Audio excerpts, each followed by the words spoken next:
안녕하세요. 메가 공무원 국어 이유진입니다. 대세는 뒤집혔다. 오늘은 이유진 국어 알고리즘에 대해서 설명을 해드리려고 합니다.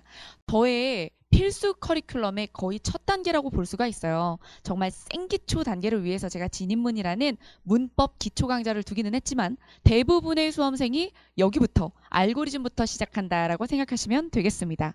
자, 먼저 제 알고리즘은요. 기본서다라고 여러분들이 이야기하시는 바로 그 단계예요. 근데 그렇다고 이론만 다루느냐? 그렇지 않습니다. 이론, 기출, 그리고 문제풀이까지 모든 걸 담고 있는 기초부터 시작해서 문풀까지 가는 하나의 각 영역별 한 권씩의 모든 것을 담은 교재다. 이렇게 생각하시면 되겠습니다. 먼저 제가 이 강의를 할 때 이 최근에 영역별 출제 비율을 잘 반영해서 강의량을 조절할 건데요. 자, 보시면 2019년도부터 시작해서 2022년도까지 이렇게 제가 보시기 쉽게 그래프로 정리를 해드릴게요. 자, 문법 규정 같은 경우는 쭉쭉쭉 줄어들어서 요즘에는 3문제 정도로 이렇게 안착이 되었습니다. 자, 그 다음에 비문학 같은 경우는 10문제씩 나오고 있죠. 여기에 화법하고 작문을 넣도록 하겠습니다. 자, 그 다음에 문학이 최다 6문제까지 나온 적이 있지만 최근에는 4문제 정도로 이렇게 고정되어 나오고 있네요. 자, 그 다음에 어휘라고 했는데 여기에 한자, 성어 여기다 다 넣어주세요. 자, 그래서 여러분들이 두려워하는 한자 성어 합쳐서 3문제 이렇게 출제가 되고 있습니다. 자, 그럼 우리가 여기서 전략을 잘 세워야겠죠? 자, 이제 더 이상 문법 규정 어휘 한자에 매몰된 그러한 기본 강좌 시기를 보내시면 안 됩니다. 그래서 제가 강의량 배분을 이렇게 했어요. 최신 출제 경향과 수험생의 체감 난도를 반영하면 이렇게 공부를 하셔야 됩니다. 첫째, 여러분들이 안정적으로 70점 위를 받기 위해서 먼저 비문학과 문학의 강의량이 충분히 배분이 돼야 돼요. 자, 그 다음에 자, 여기서 문법 같은 경우는 사실 3문제밖에 안 나온다 해도요. 체감 난도가 높아요. 모두 어려워하고 모두 낯설어 합니다. 그래서 여러분들 이 문법은 문제 개수 비율로 보면 어휘 한자랑 비등해 보이지만 그래도 강의량은 2위. 문학과 비슷하게 배정이 돼야 돼요. 자, 그 다음 어휘 한자 안 하면 안 돼. 게르긴 거? 아, 저도 알죠. 하지만 이게 혼자서 외우려고 하면 너무 하염없어요. 그래서 제가 기출 부분에 빈출된 것들부터 시작을 해서 뭔가 외우기 좋은 방법들을 다 총동원해서 제가 여러분들을 이끌어 드릴 테니까 가장 적은 강의량이지만 가장 효율이 높도록 여러분들을 당겨 드릴 테니까 이렇게 진행을 하시면 돼요. 그래서 정확하게 이제 제가 알려드리면 2022년 알고리즘 같은 경우는 총 4권 이 4가지의 영역을 다 합쳤을 때 강의량이 96강 정도 되었습니다. 그런데 대폭 제가 좀 더 줄였어요.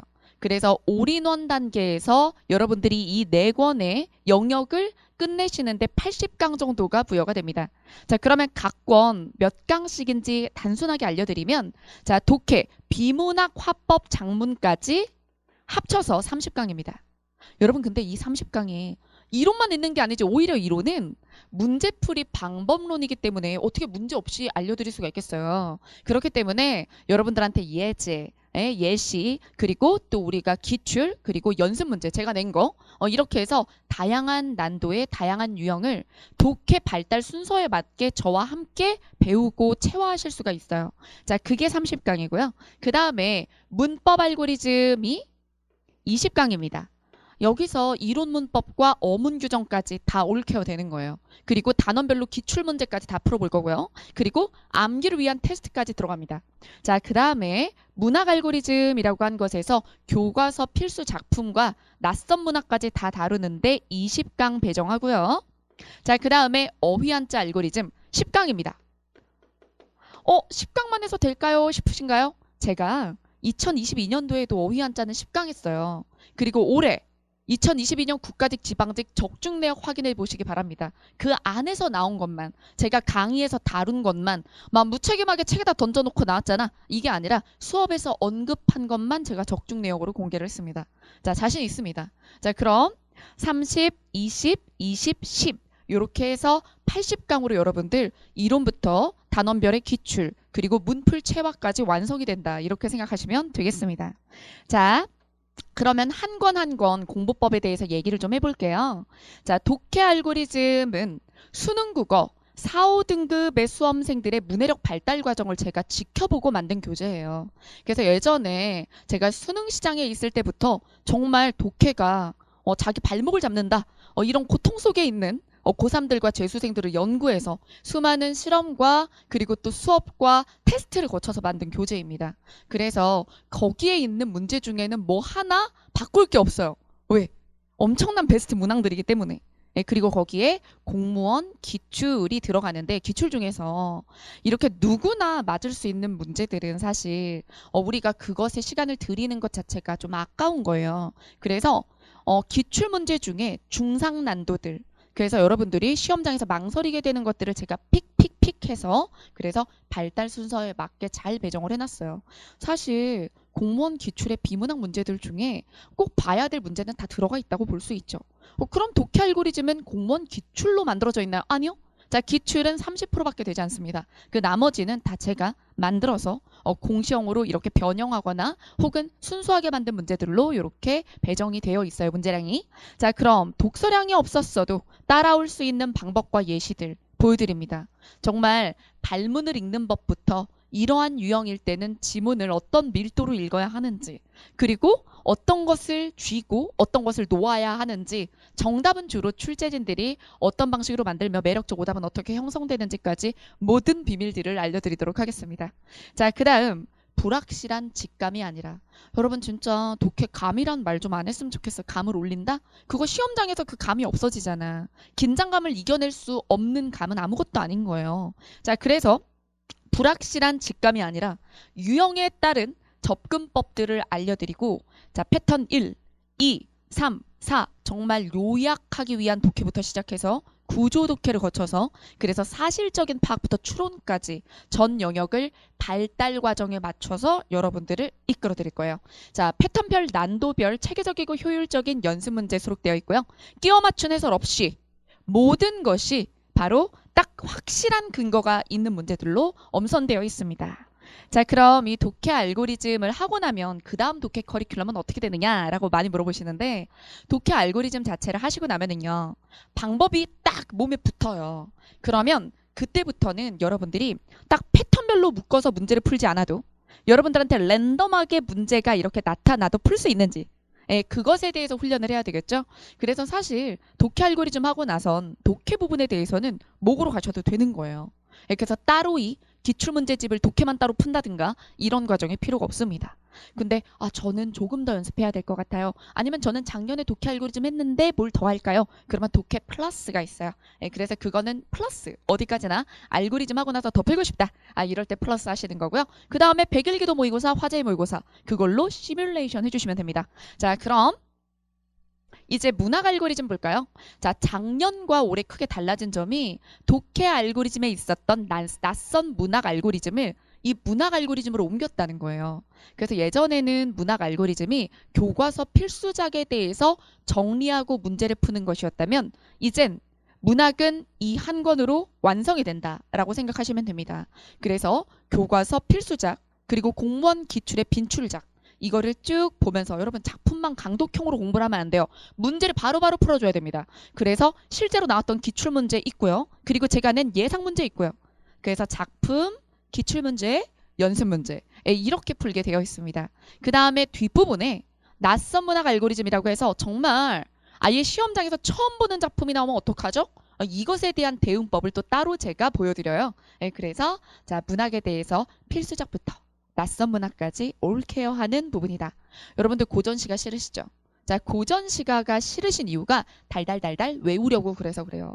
그 외계어 같은 고전 문학 술술 읽을 수 있게 제가 여러분 고전 문학 하면 요런 단어들이 많이 쓰이죠? 라고 해서 주제별로 정리를 또 해드려요. 고어들을. 그래서 그걸 이렇게 공부를 해준 다음에 고전시가 보면 이게 영어 독해 때도 아는 단어가 많아지면 대략 이게 무슨 소리인지 알 수 있게 되잖아요. 그렇게 쭉쭉 읽히게 그렇게 안내해 드릴 거고, 기출에 반복적으로 출제되는 작품 같은 경우는 또 재밌는 작품이 많아요. 그래서 스토리텔링 수업으로 그래서 여러분들의 기억에 오래 남게 해드릴 겁니다. 자, 그 다음 자, 문제없는 작품 분석 의미 없다. 기출 예상 함께 보고 낯선 작품까지. 자, 그럼 문법 규정 알고리즘도 보여드리도록 할게요. 여러분들이 초시생들이 흔히 빠지는 함정이 뭐다? 압축서부터 본다는 거예요. 초시니까 다른 과목들, 전공 과목들에 치여가지고 그래서 국어나 영어처럼 뭔가 수능 때 접한 적이 있다. 이런 기초 과목들을 등한시하는 경우들이 많아요. 예, 그래서 문제부터 풀다 보면 어떻게 되겠지? 라고 판단을 하거나 압축서 보고 문제 풀면서 선지 외워나가면 되겠지라고 하는데 그거는 정말 거꾸로 공부를 하는 거예요. 그래서 여러분 이론과 기출에 자주 나온 이 예시들을 정리한 게 바로 이거예요. 그러니 기출문제지로 객관식으로 접근을 하면 선지 다 외워야 되잖아. 그것도 맥락도 없이. 그렇게 하면 안 되고 자, 제가 제시한 이론의 순서대로 배치된 그 기출을 제가 풀어드리는 방식대로 풀어보면 그러면 문제를 풀 때도 방법이라는 게 있구나. 그리고 이렇게 이론을 배우고 나서 바로 기출에 적용하니 기출 문제도 잘 풀리는구나. 이런 거 느끼실 수 있을 거예요.